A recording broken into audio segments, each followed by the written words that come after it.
So could you tell us a little bit how you grew up and how you got to be where you are today? Yeah, so I grew up in West Palm Beach, Florida, and I always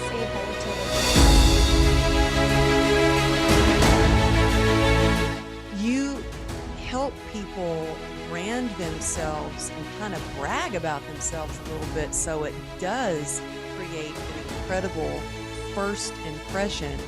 So I want to talk about that a little bit. What do you think? Because man, you're killing it on LinkedIn. I mean, you've got like over, I don't know, is it, how many followers do you have over there? I think it's like 35,000. Make me want to take every single course that you have, because it's so much about your branding and making those great first impressions, how to use LinkedIn, and just be a better leader. So how many different courses do you have? Because I literally was stuck on one and actually even took a screenshot of it, because I was like, yes, I need to work on this. I need to work on this. Yeah, so I started back in 2019. I was approached by LinkedIn.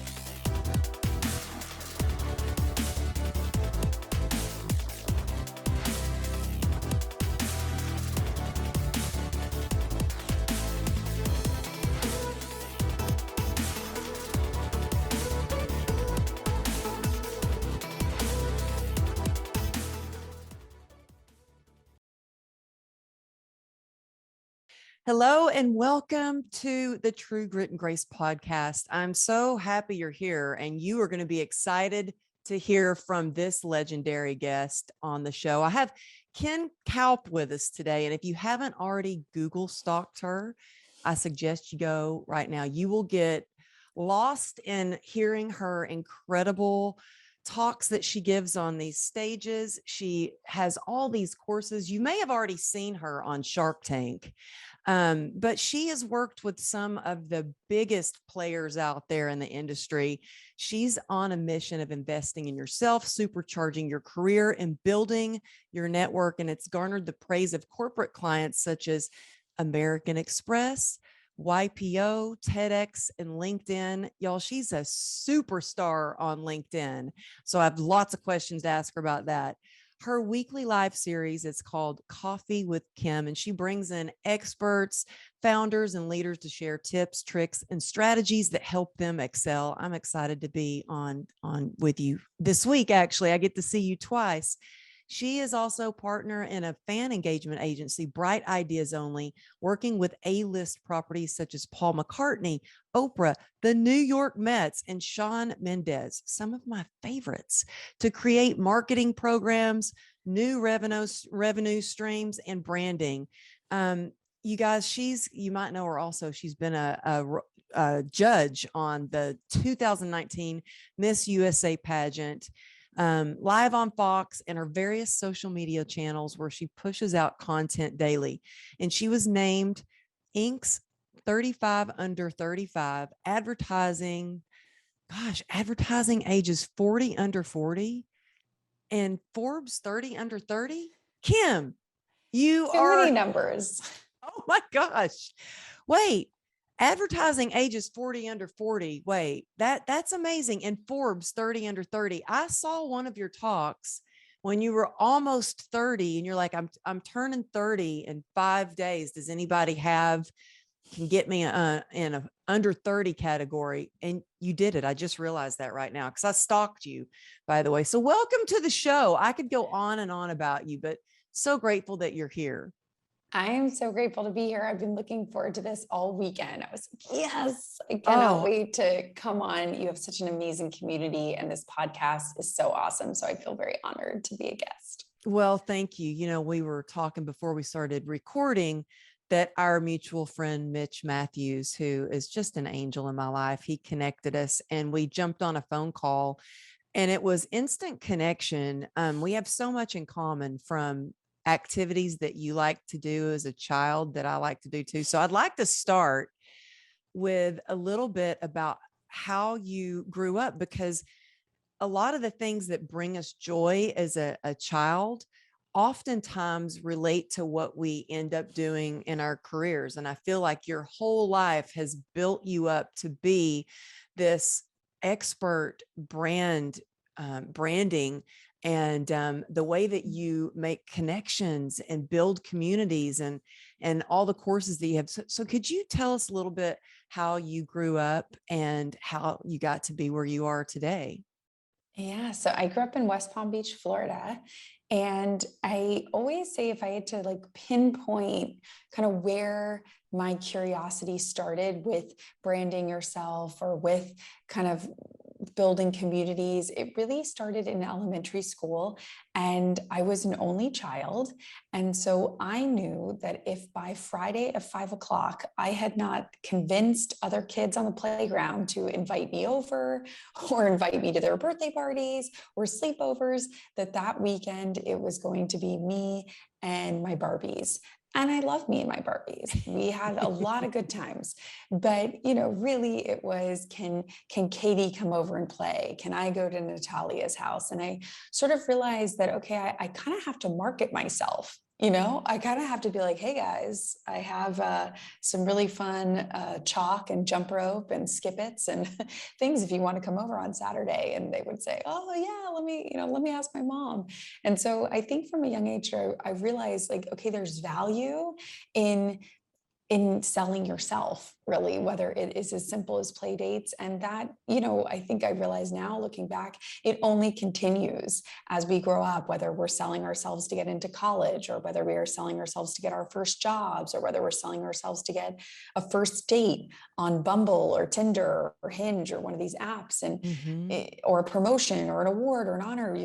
We're always in the market of saying like, hey, pick me over here, like I'm pretty great. And so I think if I had to kind of go back in a time machine, that's when it really first started. Well, I get that because I have two daughters, but it's like I have two only children because they're 13 years apart. And so other moms loved that because they would always send their kids over to our house. And I loved being the mom that had all the kids over to play and everything. But, I can see that where you want to create that fun experience. So it's an experience and a feeling. And then they're like, yeah, I want to go hang out with Kim. Let's go to her house. And so I could see where that really started at a young age. And now you really help people live instead of by default, but by design. And you really help them curate their career and how they want to, which really hit home for me. And I'm like, I need to talk to her because after my book published, it was just like I was full throttle doing all these things. And this is the first time I've kind of put the brakes on and really thought, okay, wait a minute. No, what is it that I want to do?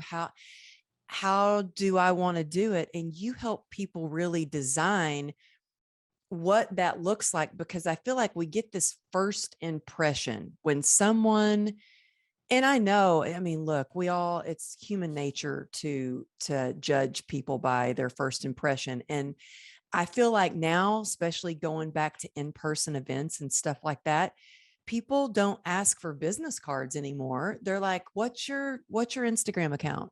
And they go look at your Instagram account and they're like, is this somebody that I'm going to do business with? Nah, I don't think so. You help people brand themselves and kind of brag about themselves a little bit. So it does create an incredible first impression. So I want to talk about that a little bit. What do you think? Because man, you're killing it on LinkedIn. I mean, Yeah. you've got like over, I don't know, how many followers do you have over there? I think it's like 35,000 plus now, maybe 36. It's a lot. It is a It's a lot. lot. It's a lot. And you have an engaged audience. And I think that LinkedIn is like the real deal. I don't know if you can buy followers there or not, but I know with Instagram, you can buy followers, which I never suggest anybody doing because then you don't know what's real. So when you go to launch that course, you don't know how many followers you have, but you're not going to get the engagement either. So is LinkedIn your primary hub, or do you do I other ones as well? I I mean, I know definitely, I you're would on say, Instagram. yeah, I would say LinkedIn and Instagram are probably my two biggest. And then I'm going to start on Twitter. At least I keep telling myself that this month. But it's really, LinkedIn is having what I'm calling like a golden era right now. So just a little bit of background for anyone who's listening. LinkedIn it's one of the oldest social media platforms. So it is 18 years old. Most people don't realize that. So I always joke at 18, LinkedIn is about to go off for college. They are a full blown adult. And so it's the oldest social networking platform. And it's really unique I in didn't that it know is one of, that. yeah, I know a lot of people don't realize that, but it's really unique in that it is one of the only social media platforms that gets crawled by Google. So, what does that mean? That means I meet amazing people all the time that put out really great posts on Facebook groups. They put out really valuable content on Instagram. They put out really valuable nuggets and information on Twitter. But what happens in a month? What happens in 2 months? That gets buried Mm-hmm. by more content, by more stuff that they're putting out. And Google never registers any of that amazing content. So if you are posting amazing top 10 lists, or here are the 3 books I think you should read, or Oh, here are 5 strategies for keynote speakers, here's 2 strategies for coaches on Instagram. No, Google is not able to access that valuable content, whereas LinkedIn is one of the only platforms that's crawled by Google. So I always joke that after a decade in marketing, one of my favorite approaches is still like the lazy approach, which is, if you guys have ever heard that quote, if you want something done fast, give it to a lazy person, because they'll figure out the fastest way to do it so that they don't have to keep working hard on it. I'm a lazy marketer. I want to do more with less. I want to pack a punch. I want to kill 2 birds with 1 stone. And so for me, what I realize is if I post content on LinkedIn, that content is getting crawled by Google. So it's a 1-2 punch. So if I write an article on LinkedIn that says why career capital matters and why you need it, not only is that gaining traction on LinkedIn, on the platform I posted it on, but if you were to go into Google and Google career capital and why it matters, or career narrative, my article is going to come up. So it's the I 1-2 never, punch. I never ever thought of that. And A you're lot of people right. don't. Yeah, and A you're lot right. of people don't. You post on Instagram, and I remember, what last week Instagram and Facebook crashed. And I was like, I had spent like an hour creating this reel that I was like, oh, I created this fabulous reel on Instagram. And oh, great, Instagram crashed. So that went nowhere. I lost an hour of my life there. And so I did not realize that with LinkedIn. I am inspired to get on LinkedIn even more, because that's actually kind of the last place I I I post. I'm always like, my Instagram is my hub. And I think Really, it's the last place everybody posts. I mean, I get it. I feel like it's it's like the weird uncle at Thanksgiving, right? Like it's not sexy, it's not an Instagram, it's not a TikTok, it's not a Snapchat. Like it's not the cool sexy platform. And what's really happened in the last 6 months is like LinkedIn knows that. Like it knows it's not like the cool sexy person at the party. And so now they're trying to almost do a rebrand. So about 2 weeks ago, end of September of 2021, LinkedIn announced all new initiatives going into 2022. They're dumping $25 million into a creator platform. So very much like TikTok and Instagram and Facebook has creators, they're trying to produce creators on the platform. They also announced a new feature called Creator Mode, which is a mode that everyone can turn on. And I highly suggest anyone listening, if you haven't heard of Creator Mode, it's a new mode. It is now public on LinkedIn. For a while, it was only in private beta, only like select creators could get it. Now everyone can get it, totally open to the public.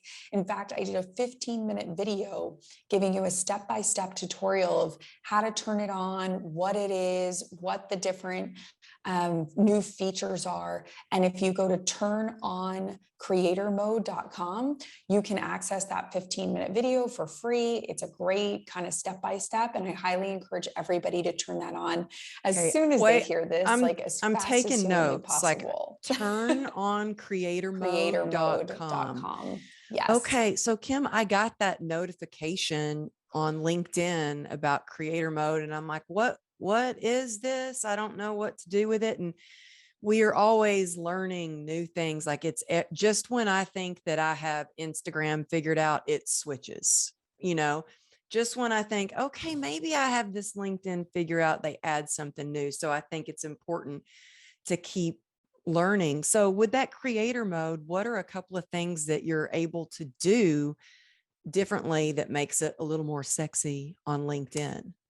It's a really great new way that they've created for people to find you. So if Oh, anybody remembers back in the day in LinkedIn, if I wanted to connect with Amberly, I would go into the search bar and I would have to type in Amber, and eventually your name would pop up, would autofill with your name. Now they have switched the search bar on LinkedIn to now function like the Google search bar. So what does that mean? Let's say you have a new course coming out. Let's say you're a speaker and you want to speak on something. You can say, do I know anybody that's a podcast host? Do I know anybody that's a podcast editor? Maybe you can go on the LinkedIn search bar now and you can type in podcast editor, or you can type in podcast host, and press enter.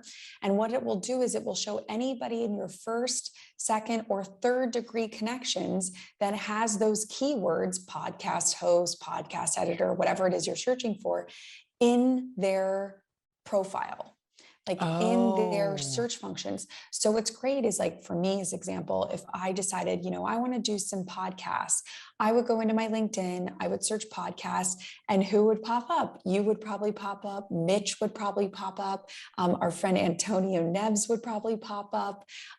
Any of our friends that have a podcast that has the word podcast somewhere in their profile, that would now come up. And so what this creator mode does is it gives you more opportunities to optimize around keywords like that. And so it's a really great, and I tell people the reason I'm so bullish about it right now is everyone remembers back in the day, whether it was on Facebook or Instagram, and now we're seeing it actually with TikTok, is that you can access your entire audience. So we all know now, unfortunately, with Facebook and Instagram, while you might have 150,000 followers, you cannot access all 150,000 of those without paying some big moolah over to Mark Zuckerberg. It's like, okay, you can promote on this platform for $1,000 to reach, your entire audience. And right now, with LinkedIn dumping a lot of money into this algorithm, a lot of money into creator mode, the organic reach is crazy, and it's free. It's my favorite price. It's free 99. It costs nothing. And so to use myself as an example, I always like hearing real metrics and numbers on podcasts like this. Year to date, it's October of 2021. I've garnered almost 1.6 million impressions year to date on LinkedIn, and I have paid $0. Zero. wow. And so I encourage people to go on Facebook or go on Instagram and see what it would cost you to get 1.6 million impressions, because I guarantee you the price is not free. Well, It's just not how those platforms are optimized. Yeah, that's what blows me away about social media. So, my youngest daughter was like, I said, well, I'll do TikTok. And she's like, oh, mama, you're too old for TikTok. And I was like, oh, then I'm definitely going to do that. Yeah. And I posted my first video, well, I think my first video was our horse tap dancing. My second video was me tap dancing. It was the first time I'd ever put on my tap shoe. Well, the first time I tapped since my motorcycle accident, that one video. And I just was like, I had all these surgeries and they said I'd be in a wheelchair forever. Like I did this whole story. I barely knew how to upload that TikTok video. It has over 600,000 views, whereas on Instagram, I'm lucky to get on a video that I posted at the same time, 20,000 views, which is just insane. But I remember when I first, started doing speaking, and one of my mentors said, get a LinkedIn profile. I was like, what's that? Now, this is like 10 years ago.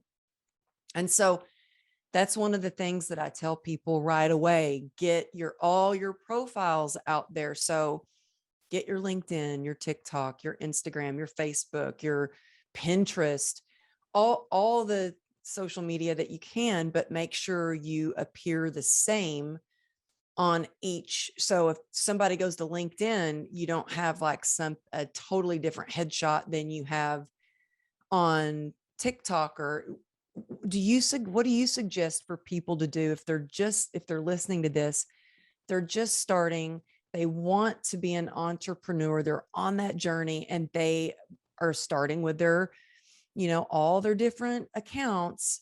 What are some things that you would suggest for them to do as far as like starting their branding?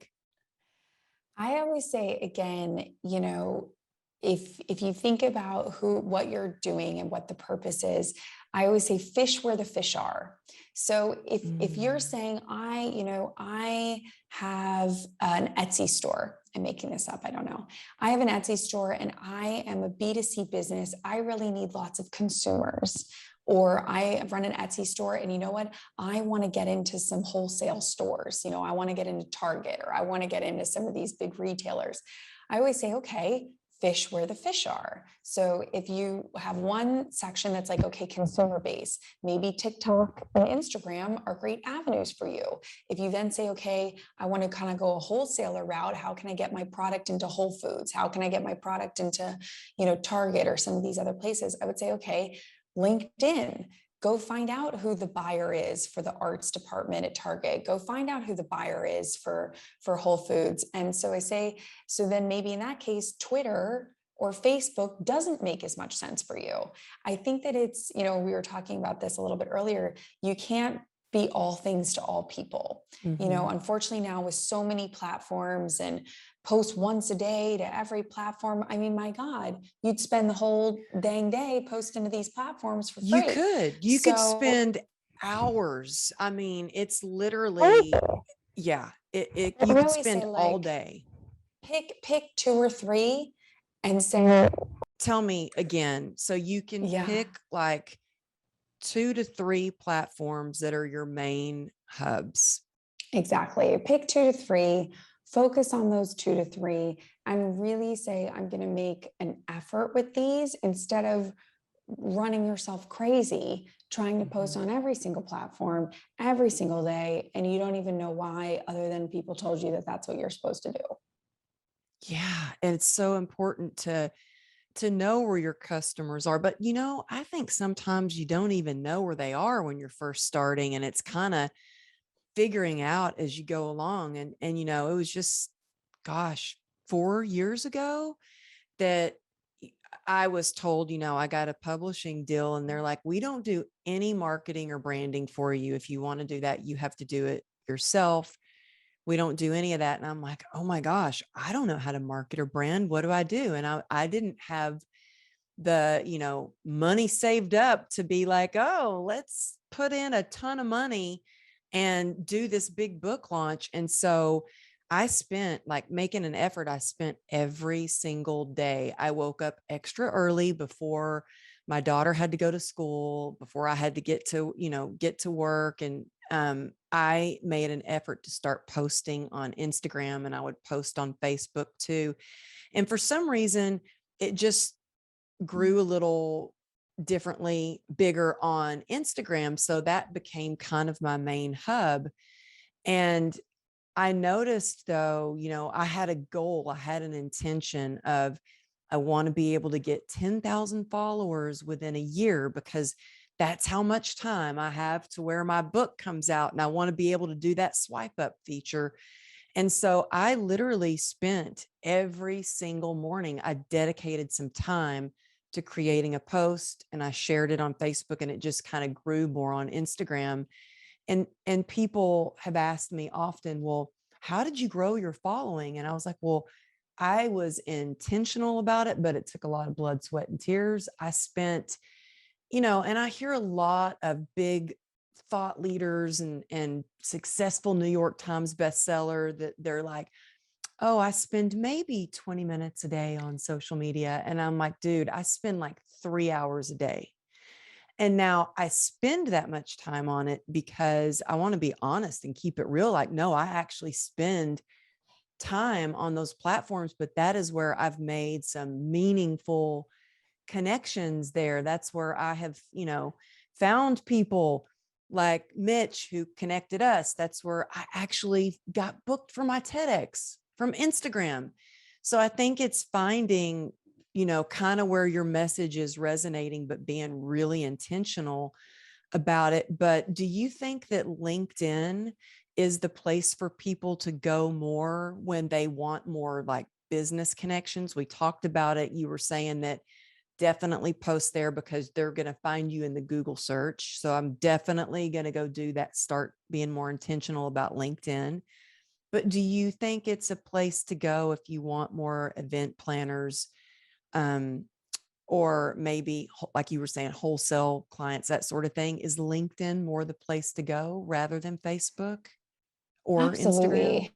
I think that LinkedIn is one of not only the most used social media platforms, but especially now as we look at the creator economy and what that means is that creators are, and again, that could include coaches, that could include keynote speakers, that could include authors, it could include entrepreneurs.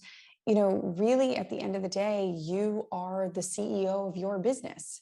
And it's up to you to network with other CEOs and to learn what they're doing and what's working for them. And for them, LinkedIn, I always tell people 18 million C-suite executives from around the world log into LinkedIn daily, Wow. which is incredible. So when you hear about these things that so and so creator is now a brand ambassador for Nike, so and so coach is now a brand ambassador for Kajabi, or some of these other platforms or programs, or so and so person signed with Simon and Schuster for a new book deal. I mean, a lot of these executives, these scouts, these managers, they're on LinkedIn. They're looking and seeing what people are talking about, what's Wow. buzzing in the industry, what's the industry news. And so I think LinkedIn is, again, one of those platforms that right now, especially, it's such a golden time to get on the platform because they are investing so much in creators, because they are really amping up their algorithm for that sort of viral reach like TikTok does. And unfortunately, you're just not going to get the same ROI out of Facebook and Instagram. Not these days. That ship has sailed. Now they're in the pay to play model. If you have Mm-hmm. money, you can access things on that network. But I'm sure what will happen, what we'll see in the next year or 2 years or 3 years is TikTok and LinkedIn will probably also eventually go into pay to play. And then there'll be some new platform that is. So for right now, I would say those two platforms are sort of the golden age of free impressions, free viral opportunities, and it's not a pay to play model. Well, I've got so many questions for you, but before we get off of TikTok really quick. So I think I'm not on TikTok a lot. I've posted a few videos there and it's fun. My daughter loves TikTok. Are you on TikTok? I am, but I'm sort of in the same stage as you where I'm just like throwing spaghetti against the wall. Yeah. And that's actually been really fun. Like it's been fun to So say, what like, kind of I don't stuff do you know. post on there? Because, at first I'm like, oh, it's all these trends and that's so not me, like doing trends or what. I'm like, I don't want to Yeah. do that dance or whatever. Tap dance, yes, No. because I love to tap dance, but and I was trying to figure out because I think we post different content on different platforms. Like what I would post on Instagram that might get the highest insights would not go over well on LinkedIn. It's a little Ex- bit, it's like not as professional. Maybe it's a little bit too vulnerable. I don't know, but it doesn't go over well on LinkedIn. On TikTok, some of the things I talk about, it's like I've seen my daughter scroll through TikTok. Their brains, they're just conditioned now where, you used to have a few seconds to capture somebody's attention. Now you've literally got 1 second to capture somebody's attention. And I see it because I see my daughter scroll quick, like she's like so fast. And so what kind of stuff for a successful, business leader like yourself, what kind of stuff do you post on TikTok? I think for me, when I think about TikTok versus like a LinkedIn, I think about LinkedIn as someone saying, I like your mind. I like seeing how you think about these things. Mm-hmm. And TikTok is more like, I like you. It's your personality. It's a little more fun. It's a little more playful. It's you can give tips or tricks or advice, but you're probably doing it in a more playful way. Mm. Whether that means making up funny characters or whether that means telling a story about how you got where you are and that sort of motivational side of you. And I think LinkedIn is more of the place of someone going, huh, that's a really good point Amberly made. I never thought about it that way. Or, if Amberly said that this is the best business book that she's read in all of 2021, maybe I should check that out. LinkedIn is really the place where, I like to joke that it's where I do all of my copying of the homework, if you will. It's the place where I like to say, what is that smart CEO doing? Or how is that social media strategist thinking about this? Or what is that person using to organize their social media planning? Because I'm going to steal whatever it is that they're using because their stuff looks pretty darn great. So it's really, to me, it's meeting other smart people on the platform and saying, I'm just going to copy your homework. I'm not going to try to do it myself. I'm not going to try to test 3 things and see what works. I just want to copy what it is you're doing. Whereas on TikTok, it's a little more like more of a discovery platform, Mm-hmm. more of, oh, you're interesting. And if I think you're interesting, then I will dig further. Then I will go on your Instagram. Then I will go on your LinkedIn. I'll kind of dig a little bit deeper into who you are and what you do. Yeah. And by the way, if you see me, I'm taking notes and I'm big on highlighters too. So I'm highlighting. So Yes. after this, I'm going to go to my LinkedIn. And just as you're talking, I'm like, gosh, like I was just in a magazine and I never posted that on LinkedIn. I Yeah, need to be doing, I was a absolutely. brand ambassador for Kajabi. I never shared that. Like there's so many things that I could be doing. I need to turn creator mode on LinkedIn. All these nuggets that you are giving us. And again, you help us stop living by default and start living by design. So I'm literally making a design and plan as you're speaking. Um, so I am interested because you also talk to people about curating kind of what shows up online. Because I know the first thing that I do even when I have a guest on the show, is I go and I Google them and I see what comes up. And I suggest anybody who's listening, not only Google Kim, but also Google yourself and see what pops up. It's very interesting to see what pops up. How do you help people kind of curate what pops up on Google search or just online? Because there's some people out there that are stalking and they're going to be Googling you. They might go to your Instagram account. I mean, my husband does it all the time. I mean, maybe it's the cop in him, but I was just talking about one of my favorite speakers, Dan Clark. I love him. We did an event together a couple of weeks ago and I was going on and on about this guy, Dan Clark. I was like, he's amazing. He's the real deal. And my husband went to his Instagram. He goes, I don't know. He's not verified on Instagram. I'm like, no, he doesn't use Instagram that much. No, you need to like check out his website. And then my husband was like, oh, wow, like this is amazing. How do you curate what pops up? Because at first, if I wasn't sitting there telling my husband how amazing this guy was, he'd be like, he's not verified on Instagram. He must not be that amazing. And I'm like, crazy how a little blue check mark can this, people will think you're important or not. So how do you, which I don't think that's true at all. But how do you curate how you pop up online? I think that's why I'm so, such a cheerleader and so bullish on LinkedIn, is because most people don't realize, again, because LinkedIn is the oldest social media platform, because it is crawled by Google, it is always on page one of everybody's search results, Wow. 99% of the time. And it is usually in the top five. It is usually on those first couple results. And I'm sure there's two types of people that are listening to this right now. One person who's listening, maybe they're walking their dog and they're saying, yeah, Kim, but that doesn't apply because my name is Adam Schwartz. Or I have a very, you're Kim Kaupe, it's Amberly Lago, you have very unique names. Of course, it's going to show up.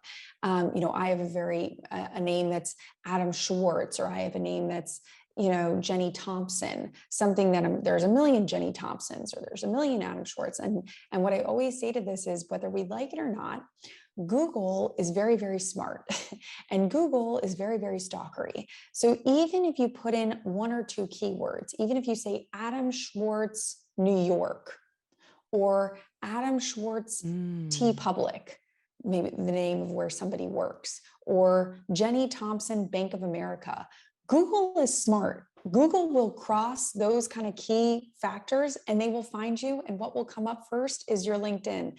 And I do this at dinner parties all the time. It's a fun little parlor trick, but this works with everyone. And I do mean everyone. And one of the two examples that I always like showing people, because I think it's quite funny, is let's look at billionaires, okay, who arguably have accomplished quite a bit. We can look at Sarah Blakely, first self-made billionaire woman with Spanx. My God, she's won every award under the sun. She's one of my favorites, by the way. And I saw on your post on Instagram, I was like, yes, we need to get Sarah Blakely on Coffee with Kim for sure. Totally. Like presidential honors. I mean, the woman's done amazing things. If you Google Sarah Blakely's name, you know what does not show up in the top five? Doesn't show up a lot of her awards and honors. It doesn't show. Her LinkedIn is the number 5 thing that shows up on Google. It's bonkers.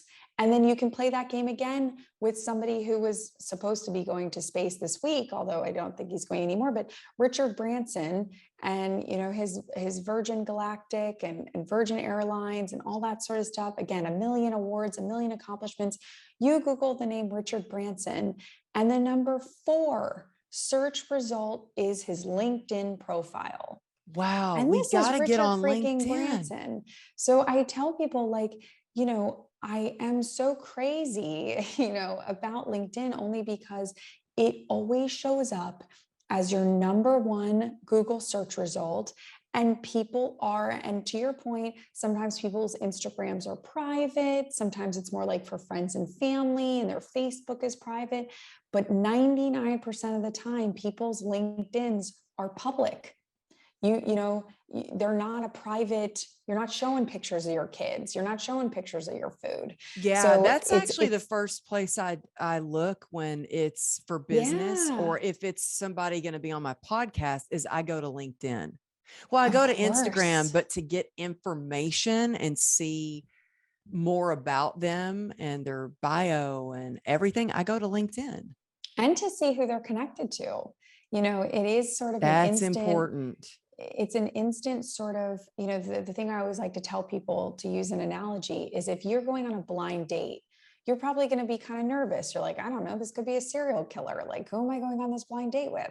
Whereas if you go on a date and maybe one of your best friends from college set you up and all of your college friends know this person, but you just happen to not know them, you're a little bit like, okay, I'm going out with this person. It's a blind date, but like, all my friends love him. So like, how bad could he be? Or how bad could Yeah. she be?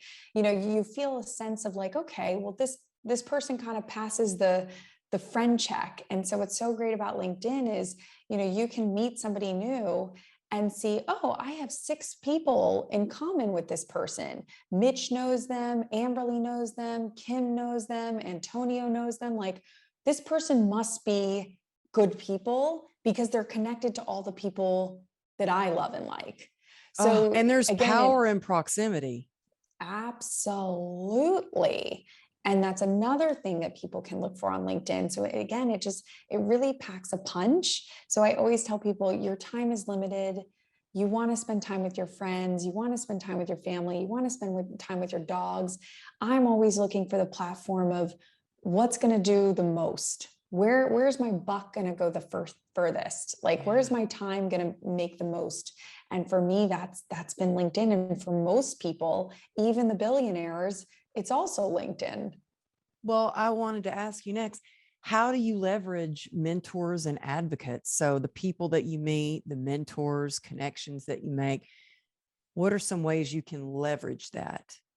Oh, I feel like if I could get in a little time machine and go back 10 years to when I was starting my marketing agency, I would have been like, find more mentors. I think we have this thought process when it comes to work that it's whoever grinds the hardest.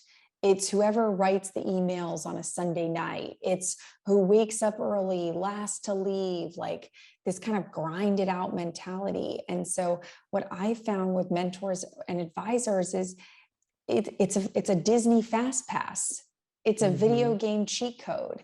It's someone who, when we were talking earlier, one of my big goals for next year is to speak more.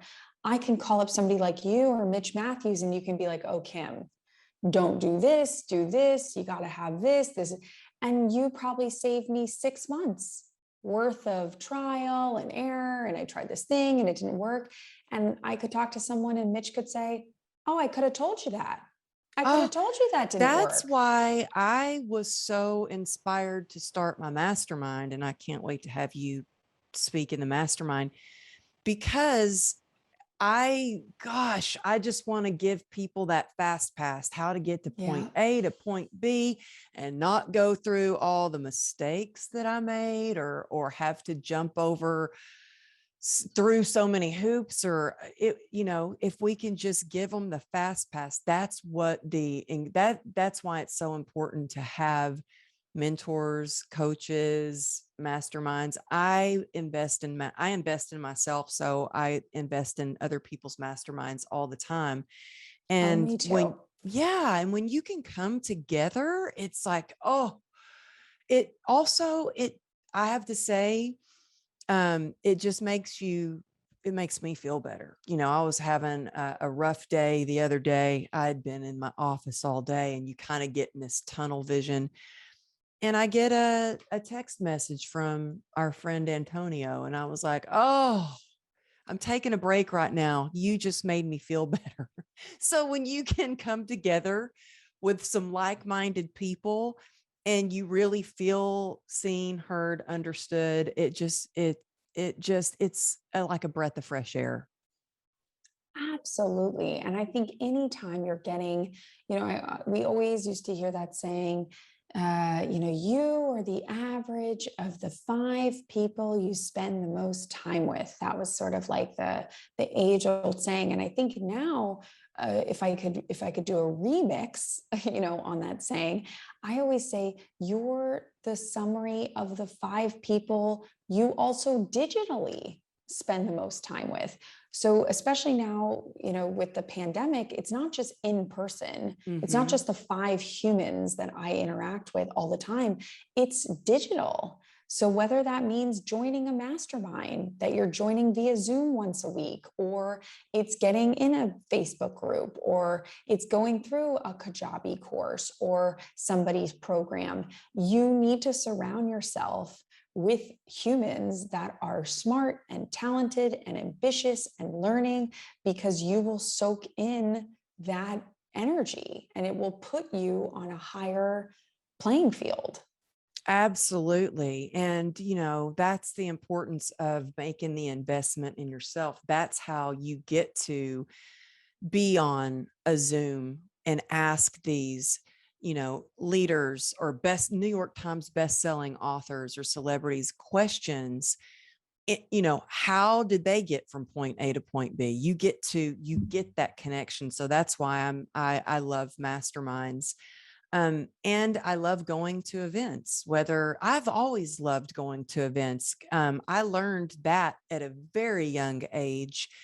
When I was a dancer, I came from this small town and we would go to Dallas once a year for this big conference. And I got to see these incredible dancers on stage, and they had, their assistants that would teach the steps, and they got to be on stage. And I remember it like, I was like 9, 10 years old. And I said, someday I'm going to be dancing on that stage. Someday I want to be traveling with this certain conference. It was called the Tremaine, Joe Tremaine. And that inspired me just to be around those people. So at age 18, I was like, and I did everything I could to save up enough money. And I'm going to go out there and I'm going to show up and I'm going to take class every day just so I can be around those people. And eventually I got on scholarship and I got to be with those people. And then I got an agent. They took me under their wing. They showed me the way. And so, yes, be around those people who are doing the things that you want to do, because, and I mean, I share that with my daughter too. Like, she was getting in trouble at school one day and she goes, but mom, I wasn't doing that thing. And I'm like, but you were around people who were doing that thing. So eventually you're going to be doing that thing if you don't watch out. And she started crying and she's like, but I didn't. And I'm like, the, who we hang out with, it makes a huge difference. So I'm just grateful. I want to hang out with you all the time. Me So, too. and I know we're running out of time. So I just wanted to answer. Do you have time for 2 more questions? Yeah, of Okay. course. Okay. So you have all these courses, by the way. The courses that you teach make me want to take every single course that you have, because it's so much about your branding and making those great first impressions, how to use LinkedIn, and just be a better leader. So, how many different courses do you have? Because I literally was stuck on one and actually even took a screenshot of it because I was like, yes, I need to work on this. I need to work. Yeah, so I started back in 2019. I was approached by LinkedIn to create an entrepreneurship foundations course with them. So, if anyone listening is maybe thinking about being an entrepreneur, or maybe a new entrepreneur, kind of thinking about that journey, I have a course on LinkedIn Learning that is Entrepreneurship Foundations. It is a 60-minute, take it whenever you want, 2 in the morning, 4 in the afternoon, choose your own adventure style course that's sort of a 101 of everything I wish I had learned when I was starting a business. So that course is awesome. It's again a very 101 course for anybody who's thinking about becoming an entrepreneur. I then did a follow-up to that because we were getting a lot of feedback saying, how do I do a business if I'm bootstrapping? Because my marketing agency was bootstrapped. We never raised money or outside venture capital. And so we're getting a lot of questions like, how do I bootstrap a business? How do I start with no money? And so we did another course all on that, on bootstrapping a business. So that is also on LinkedIn Learning.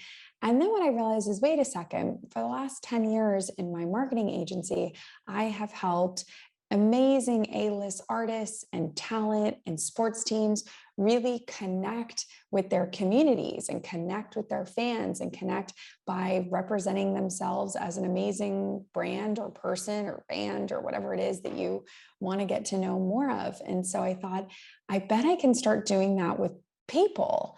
And so I sort of took 10 years of everything I learned in the marketing agency, working with the likes of Paul McCartney and Oprah and Shawn Mendes and Taylor Swift and Justin Bieber and all these amazing people, and saying, like, how can I take everything I learned here and distill it into everyday leaders, everyday executives, everyday entrepreneurs, everyday CEOs. And so that's what really started this year in 2021. Wow. So now I have a 5-week cohort-based course where you will join other leaders and founders. And for 5 weeks, we will meet twice a week, digging into your career narrative, digging into your leveraging your network, digging into just increasing your knowledge of how to represent yourself and talk about who the heck you are and what you do.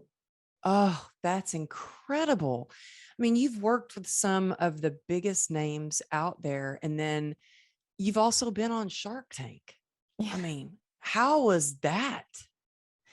It was an amazing experience. It was really fun. And most people don't realize it's quite fun because it's the gift that keeps on giving. So Yeah. because Shark Tank runs in syndication on MSNBC and a lot of these other networks, I would say our episode every like 8 to 12 weeks will re-air, and I'll see like a little spike That in is like our web traffic. incredible. And yeah, That's like it's winning the so funny. lottery.